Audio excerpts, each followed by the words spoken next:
Corona काल के बीच मध्य प्रदेश में विधानसभा उपचुनाव की तैयारियां जोरों पर हैं। हालांकि अभी तक चुनाव आयोग ने चुनावों की तारीख का ऐलान नहीं किया है, लेकिन बीजेपी और कांग्रेस चुनावों की गंभीरता को समझते हैं। यही कारण है दोनों दल लगातार अपनी स्थिति मजबूत करने में जुटे हुए हैं। इस सब के बीच ज्योतिरादित्य सिंधिया भी एक्शन में आ चुके हैं। सिंधिया मध्य प्रदेश दौरे पर हैं। इंदौर, उज्जैन में वो कई बड़े नेताओं से मुलाकात कर रहे हैं।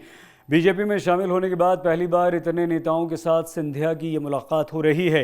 ऐसे में इसके राजनीतिक मायने निकाले जा रहे हैं। उपचुनाव को देखते हुए ज्योतिरादित्य सिंधिया का ये कदम काफ़ी अहम है, क्योंकि इस इलाके में 5 सीटों पर उपचुनाव है और इस इलाके के प्रभारी हैं बीजेपी के दिग्गज कद्दावर नेता कैलाश विजयवर्गीय।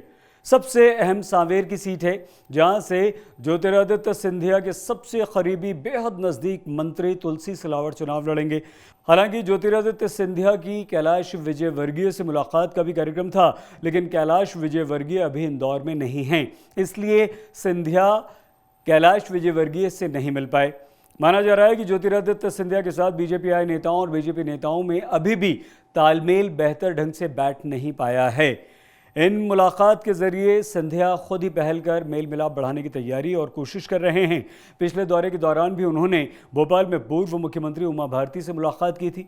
इंदौर पहुंचने पर ज्योतिरादित्य सिंधिया ने संकेत भी दिए कि उपचुनाव में कांग्रेस को हराने में वो कोई कोर कसर नहीं छोड़ेंगे। जनता का सत्य का झंडा उठाया और मेरे लिए सबसे महत्वपूर्ण है अंतरात्मा की आवाज का उत्तर देना, ना कि पूर्व मुख्यमंत्री और इन कांग्रेसियों का प्रश्न का जवाब देना। मैं तो केवल जनता के प्रश्न का जवाब दूंगा और अपनी अंतरात्मा का जवाब दूंगा। और जिस परंपरा और जिस परिवार से मैं आया हूं, सत्य का साथ सदैव हमने पकड़ा है और मुझे विश्वास है कि सत्य परेशान होता है पर कभी भी पराजित। ज्योतिरादित्य सिंधिया के इस दौरे से मध्य प्रदेश कांग्रेस में भी खलबली है। सिंधिया के इंदौर पहुंचने से पहले ही एमपी कांग्रेस ने सिंधिया पर सवालों की बौछार कर दी। कांग्रेस को पता है कि ग्वालियर और इंदौर में सिंधिया का जनाधार काफी अच्छा है, इसलिए उनसे वही सवाल पूछे गए जिन सवालों को लेकर सिंधिया ने कमलनाथ की सरकार छोड़ दी थी। सम्मान कांग्रेस पार्टी के लोग उनके दर पे हम लोग जाते थे, उनको नेता मानते थे। उनकी टिकट लेना होती थी तो जी हुजूरी कांग्रेस के कार्यकर्ता करते रहते थे, क्योंकि हमारे बड़े नेता थे। अब वो लोगों के दर दर जा रहे हैं।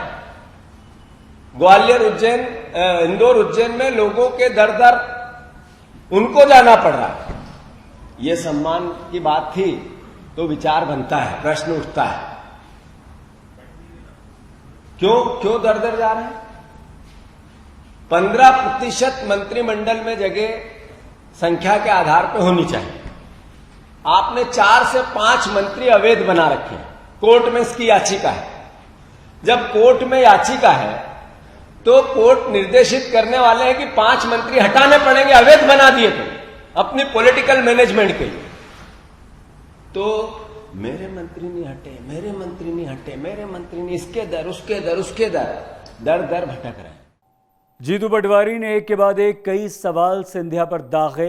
दरअसल बीजेपी में आने से पहले ही ज्योतिरादित्य सिंधिया में कुछ बदलाव दिखाई दिए थे। कांग्रेस छोड़ने से पहले भी वो विरोधी गुट के नेताओं से मिलते रहे थे, तो अब वो बीजेपी में आने के बाद पार्टी के सभी खेमों से मिल रहे हैं, ताकि सभी खेमे उनके साथ रहें और उन्हें साथ लेकर वो चल सकें।